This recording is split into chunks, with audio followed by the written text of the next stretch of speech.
பார்வை கூட பார்த்துக்கலாம்னு சொல்லலாம்.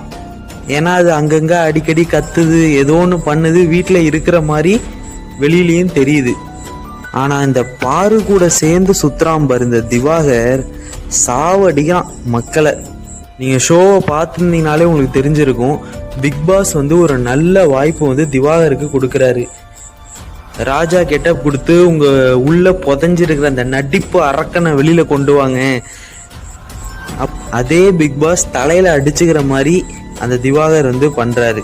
நீங்கள் எனக்கு எந்த கெட்டப் கொடுத்தாலும் சரி, நீங்கள் எந்த இது என்ன பண்ணாலும் சரி, எனக்கு என்ன தெரியும்னா தர்பூசணியை சாப்பிட்ற மாதிரி தெரியும், அம்புக்கிட்ட அப்படியே சாவுற மாதிரி பண்ணுவேன் அப்படிங்கிற ஒரே குறிக்கோளோட இந்த திவாகர் இருக்காரு. தயவு செஞ்சு இந்த யூடியூபர்ஸ் எல்லாம் பிக் பாஸ்லேருந்து திவாகர் வெளியில் வந்ததுக்கப்புறம் இன்டர்வியூ எடுக்கவே எடுக்காதீங்க. இதில் வேற இன்டர்வியூவில் திவாகர் சொல்லியிருக்காரு, நான் சின்ன பிள்ளைலாம் எப்படிமா தெரியுமாப்பா, அப்போலாம் அப்படியே அப்படி நடிப்பேன், எங்கள் மேம்லாம் பார்த்து அப்படியே கிளாப் தட்டுவாங்க அப்படின்னு பல இன்டர்வியூ